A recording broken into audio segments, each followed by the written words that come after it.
Sometimes the most ordinary places hide the darkest secrets. We've all walked the brightly lit aisles of Walmart, thinking it's just another late-night errand, nothing more than groceries, cheap deals, and tired employees ready to go home.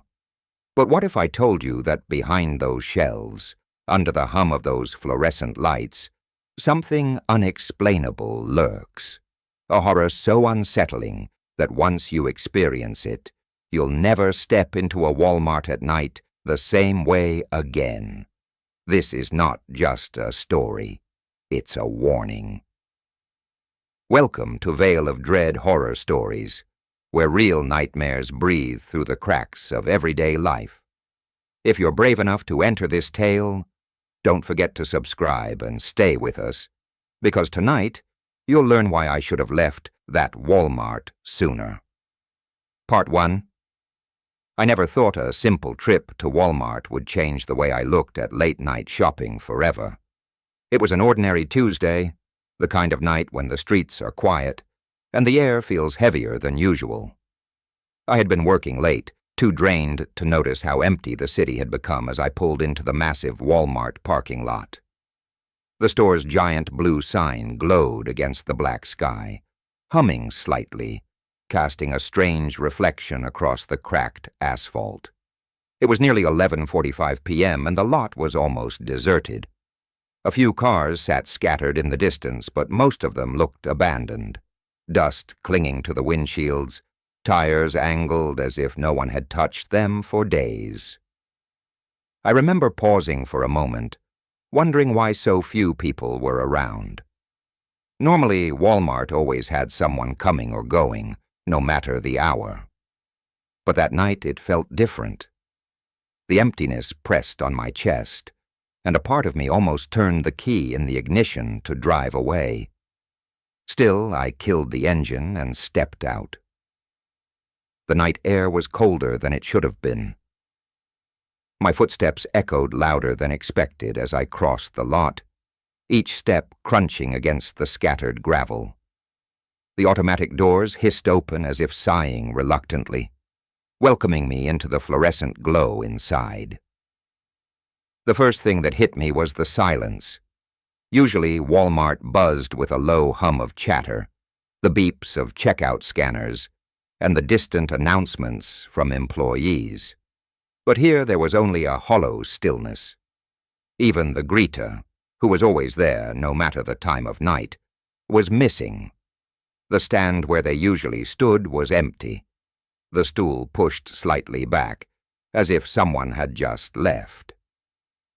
I pushed a cart, the rattling wheels echoing through the vast store, and tried to shake off the unease.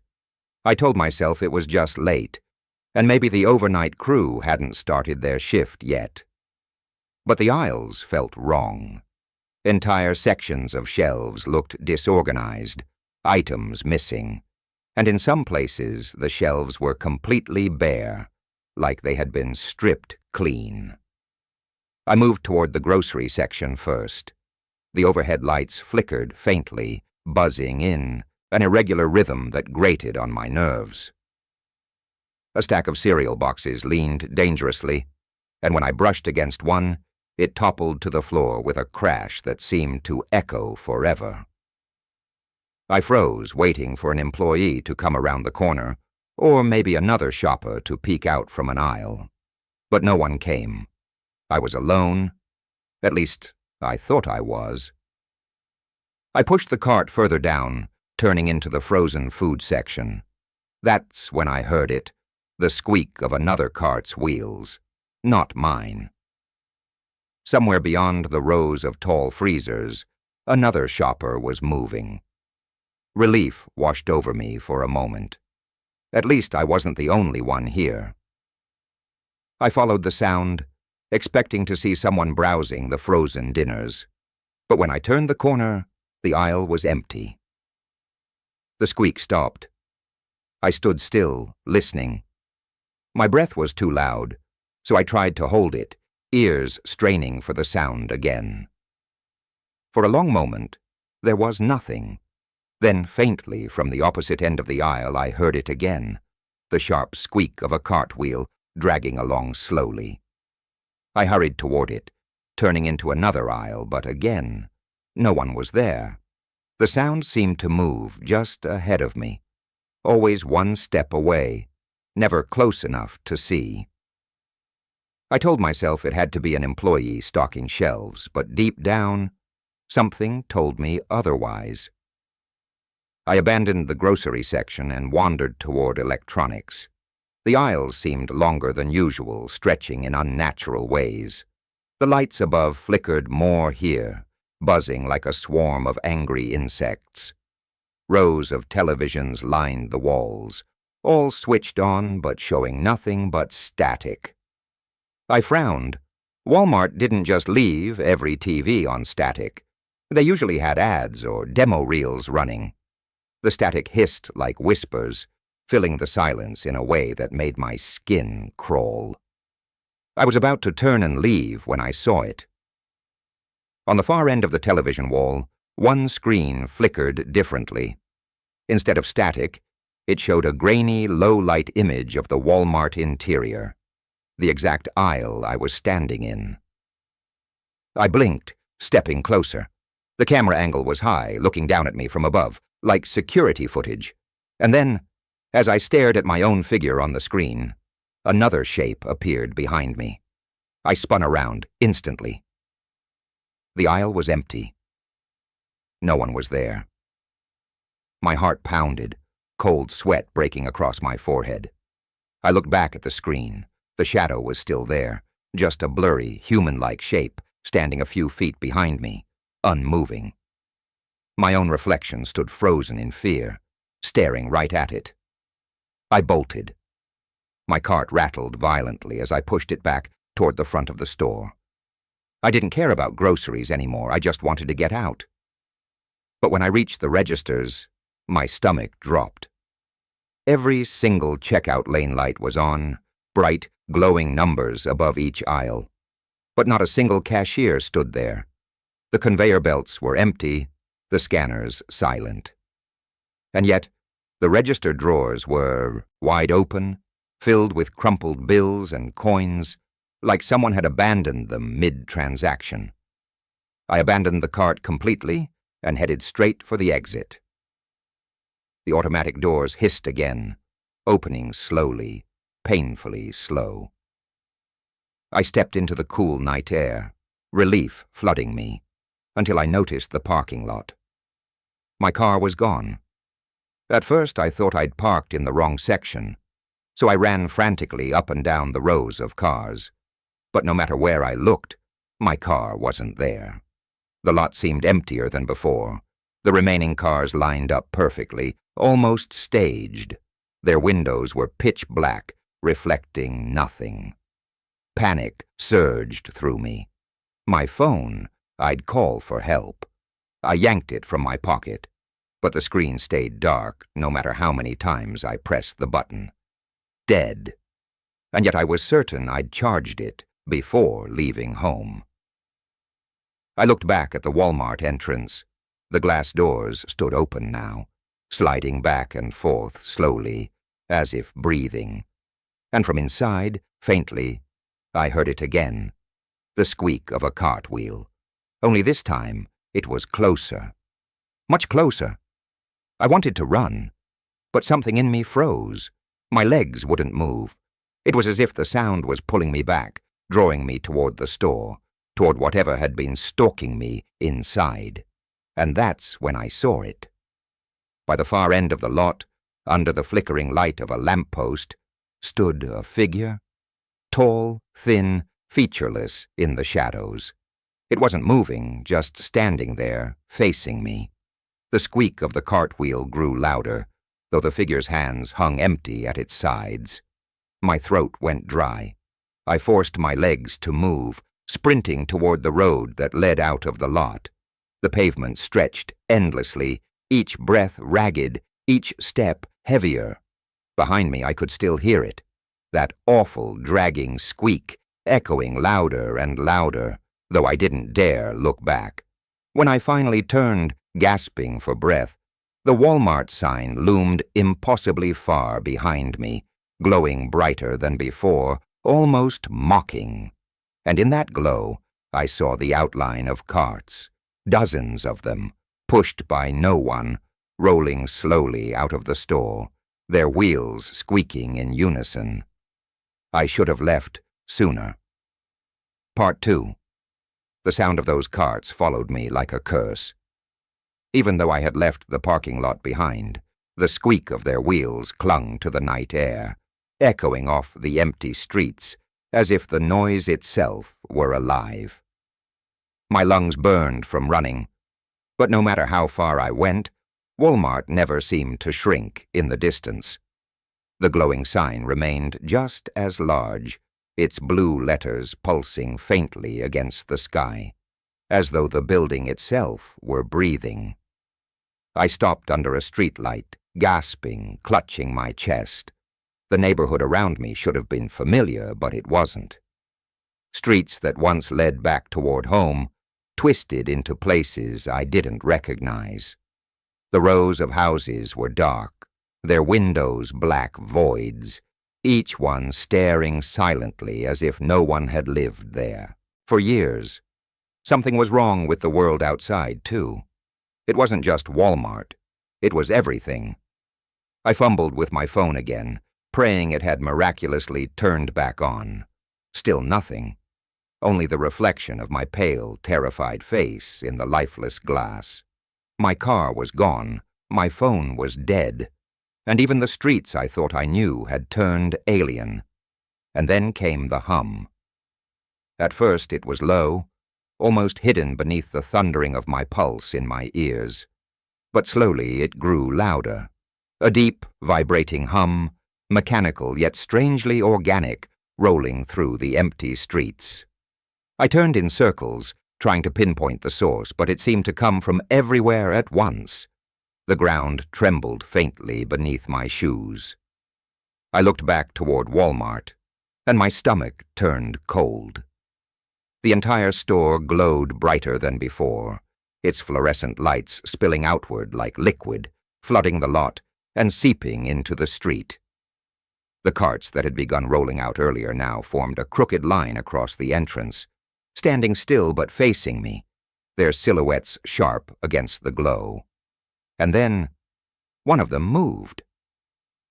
It rolled forward a few feet, slow and deliberate, as if pushed by invisible hands. Then another followed, then another.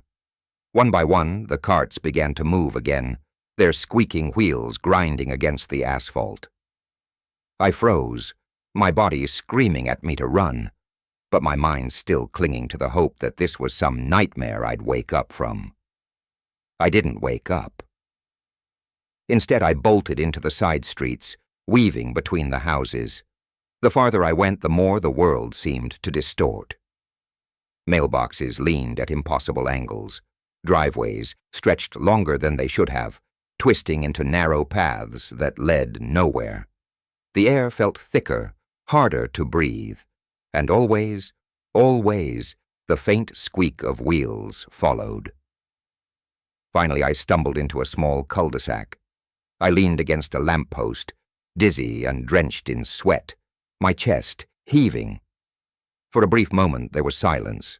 No carts, no hum, just the sound of my own breathing. That's when I saw the house. It was the only one on the block with a light on. A warm yellow glow spilled from its front window, spilling across the cracked pavement. Every other house was dark, abandoned-looking, but this one felt inviting, safe even. I staggered toward it, desperate for human contact, for anyone who could explain what was happening. The front door was ajar, creaking softly as the wind brushed against it. I hesitated for only a second before stepping inside. The air was warm, carrying the faint scent of something cooking, maybe stew or soup. My stomach clenched with hunger, but more than that, I felt a flood of relief. Someone was here, someone normal. "Hello?" I called out, my voice trembling. "Is anyone here? Please. I need help. My car's gone. My phone's dead. Something's happening out there. My words trailed off as I stepped into the living room. It was cozy, almost too cozy. The furniture looked lived in but spotless, arranged neatly around a flickering TV that displayed static, the same way the Walmart screens had. A half-empty bowl of soup sat on the coffee table, steam still rising as if someone had just been eating it. But there was no one in the room. I swallowed hard, calling out again, louder this time. "Hello?" The floor creaked above me. Footsteps, slow, deliberate. Someone was upstairs. Relief surged through me, but it was mixed with dread. Something about the sound of those steps wasn't right. They didn't sound like the casual walk of someone at home. They were too measured, too heavy. Each one echoed as if the weight behind it was unnatural. I backed toward the door, debating whether to leave, when my eyes caught the photos on the wall. Family portraits, dozens of them, lining the hallway, smiling parents, laughing children, birthday parties, vacations. But as I looked closer, my stomach twisted. The faces were wrong. The people in the photos were all blurred, their features smudged, warped, as though someone had dragged a wet finger across the prints.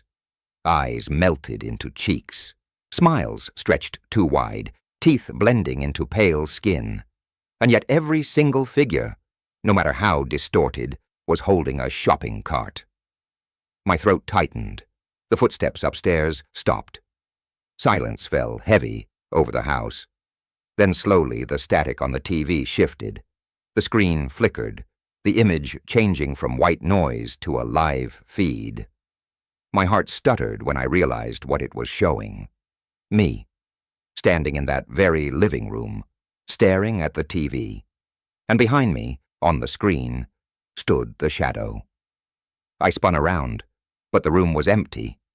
Nothing but the couch, the soup, the photos. My breath came in shallow gasps. When I turned back, the shadow on the screen hadn't moved. It just stood there, impossibly tall, its outline darker than the room itself. Then the footsteps started again, this time faster, coming down the stairs. I didn't wait. I bolted out the door, the cool night air hitting me like a slap. I sprinted across the cul-de-sac, not daring to look back at the house. The footsteps echoed behind me, too close, too heavy. But when I finally glanced over my shoulder, the street was empty. Still, I kept running until my legs gave out. I collapsed on a patch of dead grass near the edge of another road, gasping, my chest screaming with pain. For a while I just lay there, trembling, praying that maybe the nightmare had finally ended. But nightmares don't end that easily. When I finally lifted my head, I realized where I was. Somehow impossibly, I had circled back. The Walmart sign loomed ahead of me again, brighter and larger than ever. The building stood like a sentinel, its glass doors yawning open, the line of carts waiting at the threshold. And in the glow of those lights, I saw something that made my blood run cold. It wasn't just one shadow anymore. Dozens of them stood inside the store, lined up between the aisles, tall and thin, their featureless faces turned toward me, waiting. The hum grew louder, vibrating through the ground, rattling my teeth. The carts began to move again, rolling forward in unison, their wheels screeching like screams. And then, faintly, beneath the chaos, I heard it, a voice, low, distorted, but unmistakable. "Come back inside. I should have left sooner." Part 3. The voice echoed inside my skull, low and guttural, vibrating against the walls of my mind. "Come back inside." Every part of me screamed to run the opposite direction, but the sound carried weight, like invisible hands tugging me toward the Walmart entrance.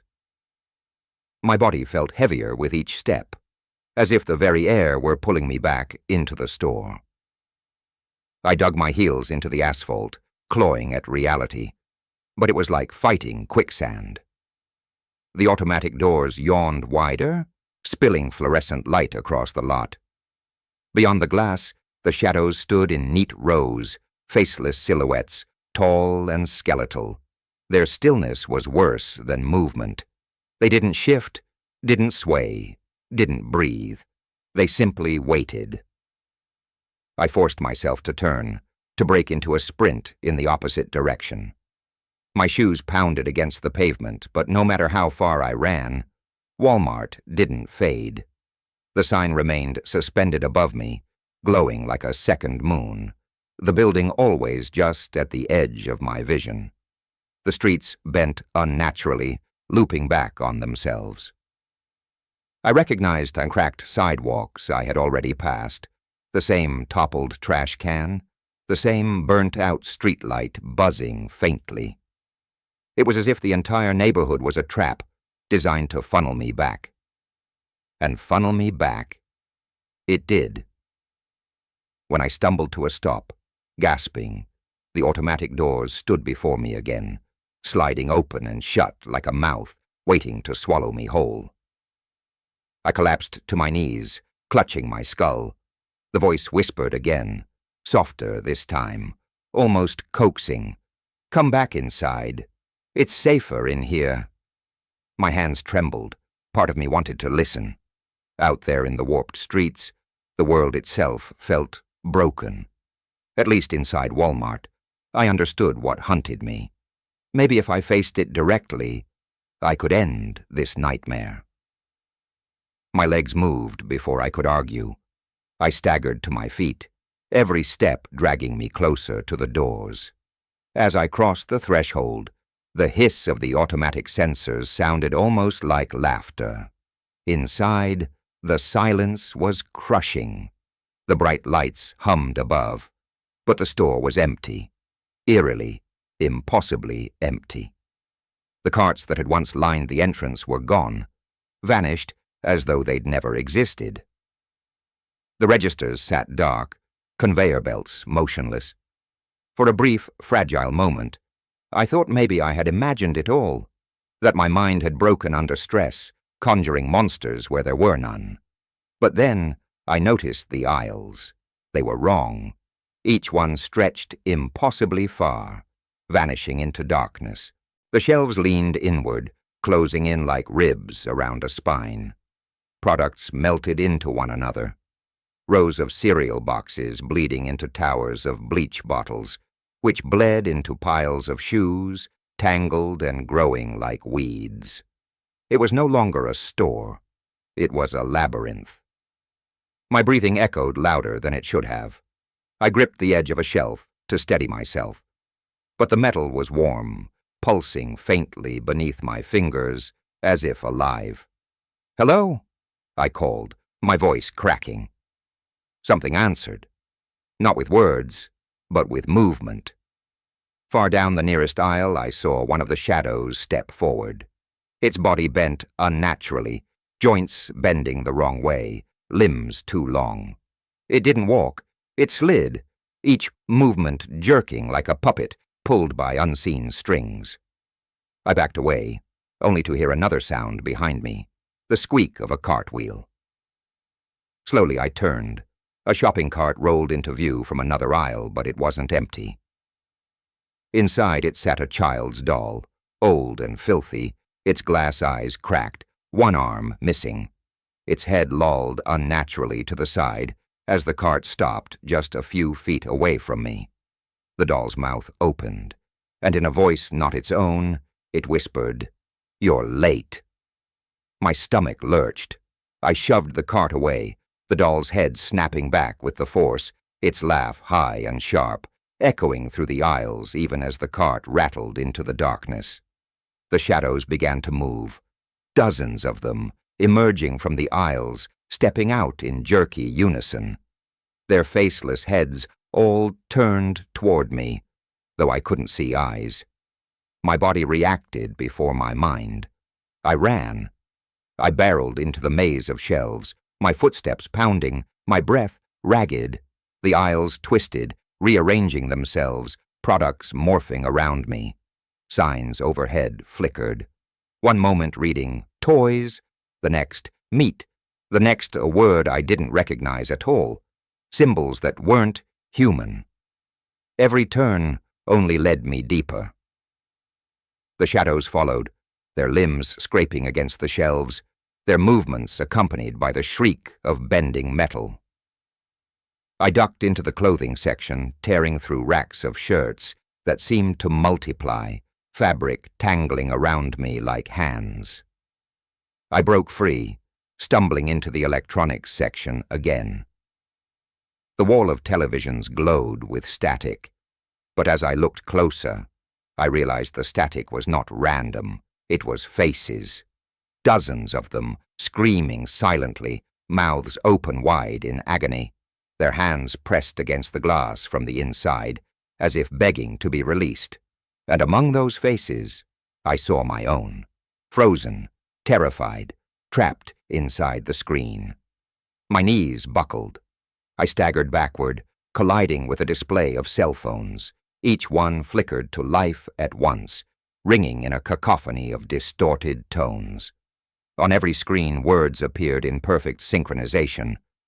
"You can't leave." The ringing grew louder, piercing, drilling into my skull. I smashed one of the phones against the floor, but it only multiplied, the sound spreading, echoing from every corner of the store. And then silence, utter, suffocating silence. When I looked up, the shadows were gone, the aisles were empty again. But I wasn't alone.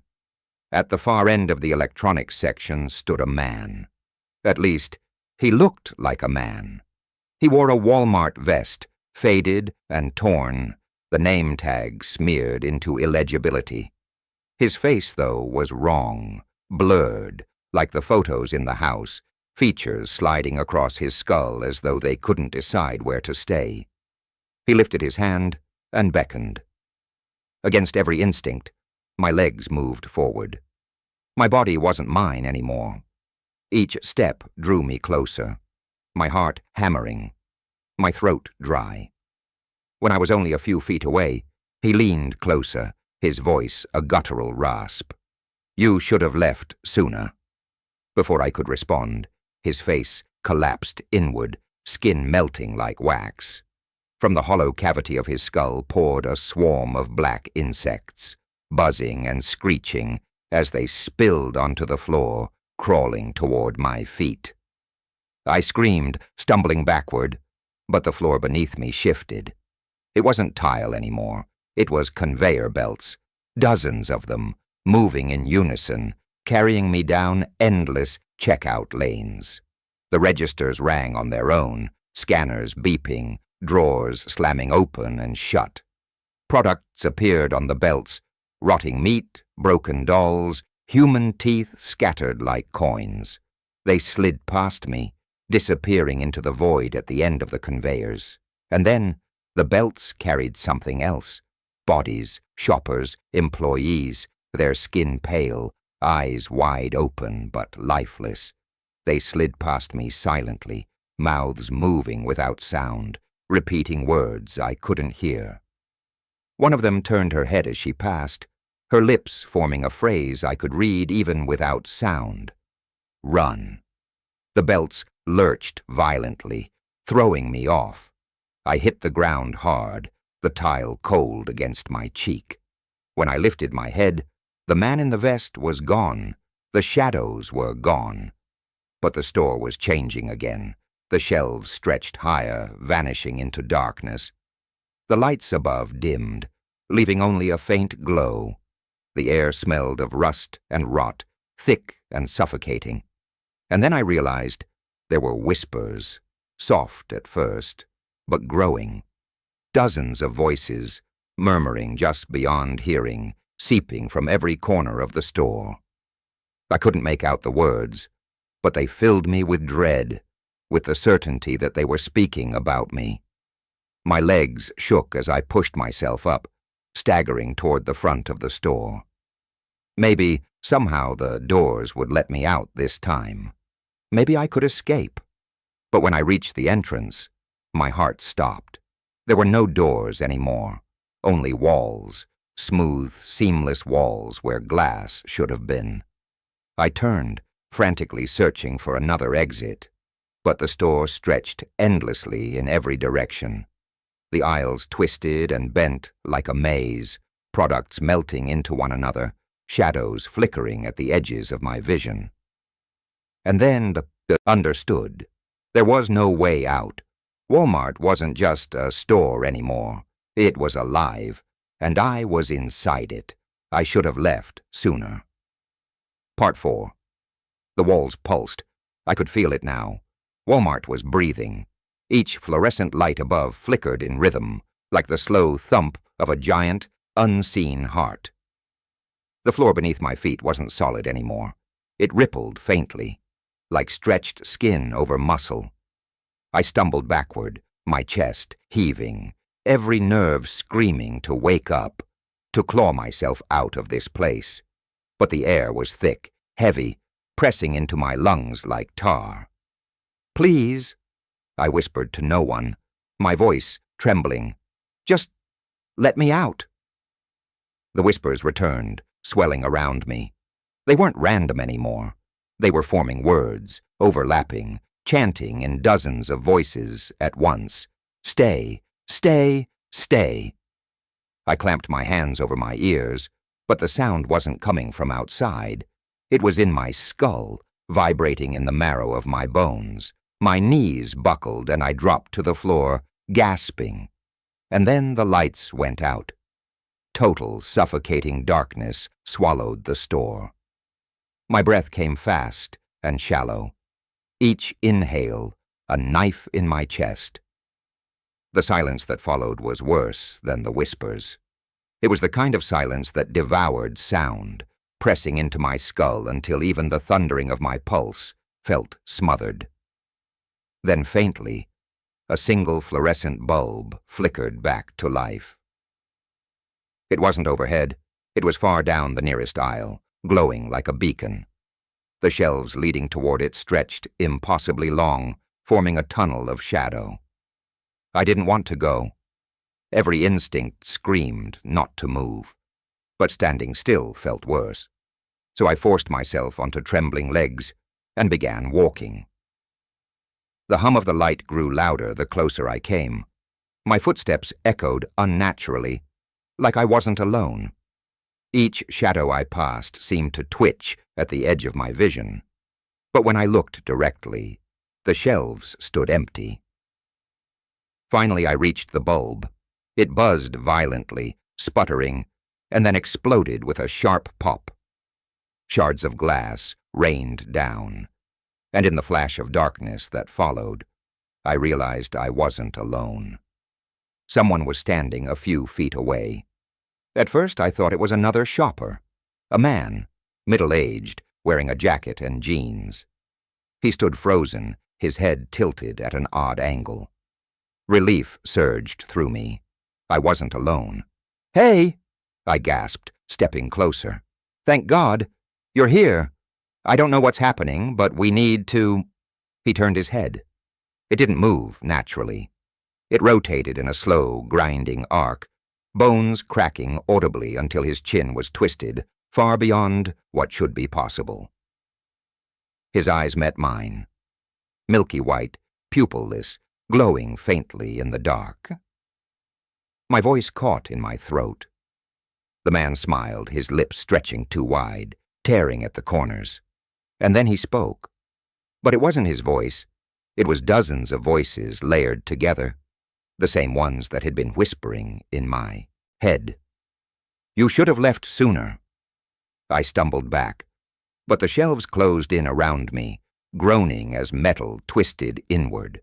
The man lurched forward, each movement jerking like a marionette, his limbs bending wrong. I turned and ran, the aisles bent like a maze, twisting in impossible angles. My breath came ragged, my chest aching, but I didn't stop. Every corner I turned only led deeper, the products on the shelves warping. Faces pressed into soup cans, eyes blinking from boxes of cereal, mouths whispering from detergent bottles. The whispers grew louder, overlapping, filling the air. Stay, stay, stay. I rounded another corner and froze. There were people, dozens of them scattered across the aisle. At least, they looked like people. Some wore Walmart vests, others casual clothes, shoppers of all ages. But they weren't moving. They stood perfectly still, heads tilted at unnatural angles, eyes glassy and unblinking. Their mouths moved in unison, whispering the chant, "Stay, stay, stay." My stomach turned to ice. I backed away slowly, but the moment my foot scuffed against the floor, every single head snapped toward me. The whispering stopped. For a moment, the silence was unbearable. Then all at once, they screamed. The sound was inhuman, a shriek of pain and rage, tearing through the air like broken glass. They surged forward, limbs jerking unnaturally, mouths stretched too wide, teeth gnashing. I bolted, heart pounding, every nerve on fire. The crowd thundered after me, their screams echoing down the aisles. I turned blindly, dodging displays that seemed to appear out of nowhere, racks of clothes twisting into skeletal hands, trying to grab me. I burst into the toy section, stumbling over discarded dolls and action figures. The shelves loomed high, shadows twitching at the edges. For a second, I thought I'd lost them. Then I heard it, the squeak of wheels. A cart rolled slowly into view, but it wasn't empty. A child sat inside, a little girl, no older than 6, her dress stained and torn. Her eyes were wide, dark, endless pits that swallowed the light. She tilted her head at me, smiling faintly. "They'll catch you," she said, her voice high and sweet, but layered with something deeper, older. "They always do." I stumbled back, shaking my head. No, I'm getting out of here." Her smile widened. "There is no out."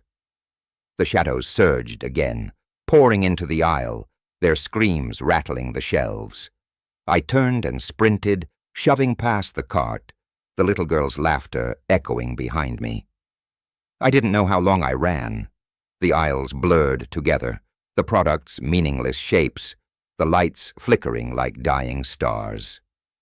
My chest ached, my throat burned, my legs screamed with pain.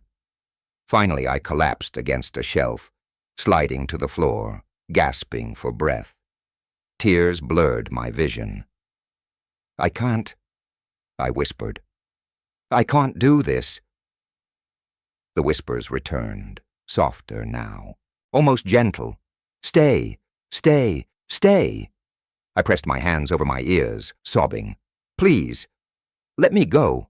And then, from the darkness, a figure emerged. It wasn't a shadow this time. It was me, my exact reflection. Same clothes, same face, same terrified eyes. He stepped closer, his movements perfectly mirroring mine. "Leaving isn't for you," he whispered, his voice identical to mine. "You belong here now." I shook my head violently. No, you're not real." He smiled, the same broken smile the others had worn. "If I'm not real, then neither are you." He lunged. I screamed and scrambled to my feet, running again.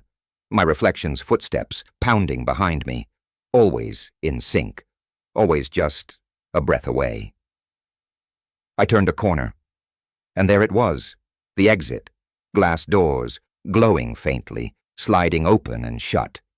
Relief surged through me, and I sprinted toward them, every muscle burning. I could feel the shadows closing in, the whispers shrieking, my reflection at my heels. I dove through the doors, hitting the cold night air, sprawling across the asphalt. For a moment I lay there, gasping, the silence of the parking lot wrapping around me. I looked back. The doors stood open, humming softly. The shadows didn't follow. The whispers didn't reach me. For the first time since this nightmare began, I felt like I might actually be free. But then I saw the parking lot. It wasn't empty. Rows and rows of shopping carts filled every inch of space, lined up perfectly, stretching into the distance. Each one was occupied. Bodies sat inside them, shoppers, employees, children. Their heads lolled, their eyes open and glassy, their mouths whispering silently. Hundreds of them, all staring at me. And at the very front, in the first cart, sat my reflection, smiling. I should have left sooner. Part 5. I couldn't breathe. The parking lot wasn't a parking lot anymore. It was a graveyard of carts, rows upon rows of rusting metal, each one carrying its silent passenger. Their faces were slack, lifeless, but their eyes tracked me. Hundreds of pairs, unblinking, locking onto my trembling body, sprawled on the ground. My reflection sat in the very first cart. His posture was calm, deliberate, like a king on a throne.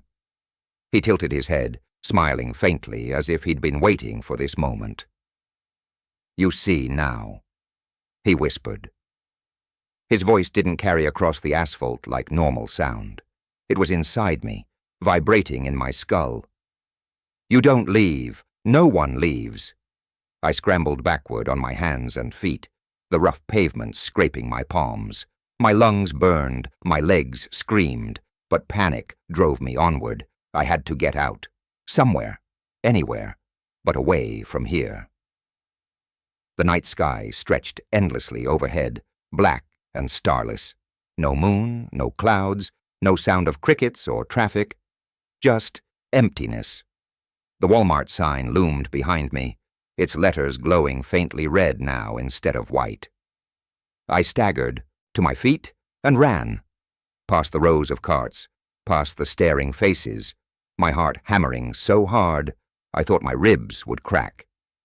The asphalt stretched on and on, but there were no cars, no edge to the lot, just more rows of carts, vanishing into the darkness. "No!" I gasped. "No, no, no!" I stopped, spinning in place. Everywhere I turned, carts, endless, infinite carts. The Walmart doors were gone, swallowed by the night. I was trapped in a vast sea of staring faces, each one whispering soundlessly. And then, one by one, they began to move. The carts rolled forward, wheels squeaking, pushed by no one. The passengers inside sat rigid, their heads jerking, their mouths opening in unison. A sound filled the air, low at first, then rising, a chorus of guttural groans that scraped against my bones. I covered my ears, but it was inside me now, crawling under my skin, pressing against my skull. The carts closed in, the circle tightening, their eyes never blinking. "Stop!" I screamed, my voice cracking. "Just stop!" My reflection rose from his cart. He didn't climb out. He simply stood, as though gravity didn't apply. His movements were slow, deliberate, each step sending ripples through the asphalt, like it was liquid. "You don't understand," he said, his smile widening. "You already stayed.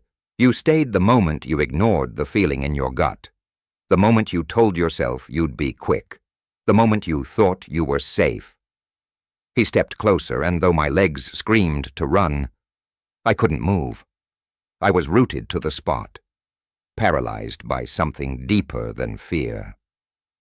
"You should have left sooner," he whispered again. I shook my head violently, tears blurring my vision. "I'm not like them. I'm not staying. I'm not." The reflection tilted his head. "Then prove it." The cart stopped moving. The air grew still, heavy, waiting. My reflection raised his hand and pointed outward, into the endless dark beyond the sea of carts. "There," he said. "Run. If you make it, you're free." My heart pounded so hard I could barely think. It was a trick. It had to be. But what choice did I have? Stay and be consumed, or run and gamble on escape? I swallowed hard, forcing air into my lungs. And then I ran. The carts parted, creating a narrow path. Their passengers leaned forward as I passed, their glassy eyes inches from mine, their whispers crawling into my ears. My legs burned, every muscle screaming, but I didn't stop.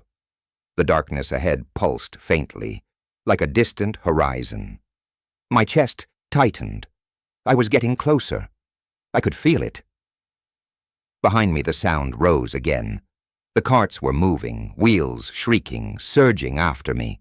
The passengers screamed, their voices blending into a single monstrous wail.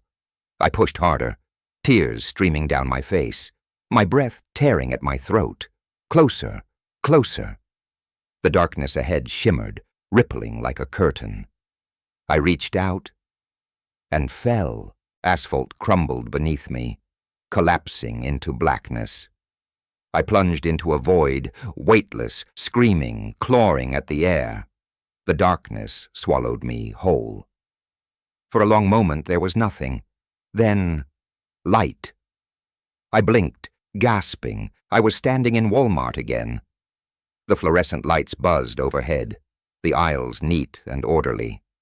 Shoppers milled around, pushing carts, chatting quietly. A cashier laughed at something a co-worker said. Everything looked normal. My chest heaved, sweat dripping down my face. My hands shook violently as I stumbled forward, nearly colliding with a shelf of cereal. People glanced at me briefly, then looked away, as if nothing was wrong. "No," I whispered. "No, it's not real. It's not real." I turned toward the exit. The glass doors were there, humming softly, sliding open and shut. Outside I could see cars pulling in, headlights cutting through the night. Relief surged through me. I bolted toward the doors, my legs moving on instinct. The glass slid open, cool night air rushing against my skin. I stepped outside and froze. The parking lot was full of carts, not rows, not hundreds, just one, a single cart sitting in the center of the lot, and inside it, me. My reflection sat hunched forward, eyes glassy, mouth stretched into a broken smile. His lips moved, forming the words I already knew. "You should have left sooner." I stumbled backward, heart pounding, my breath coming in ragged gasps. I spun toward the Walmart doors, but they were gone. Behind me now was only darkness, endless and suffocating. The cart squeaked as it rolled closer, its wheels shrieking against the asphalt. My reflection's laughter filled the night, layered and fractured, echoing inside my skull. I tried to run, I tried to scream, but my body didn't move. The cart kept coming, and then the world went dark. Final note. I woke up in my bed the next morning. Sunlight poured through the blinds. My phone buzzed with notifications, the hum of everyday life all around me. For a brief, blessed moment, I thought it had been a nightmare. But when I reached for my keys on the nightstand, they weren't there. Instead, there was a Walmart receipt. It was dated last night. The time on it read 3:33 a.m., and at the bottom, in jagged black ink, not made by any register, a single phrase was scrawled. "You should have left sooner."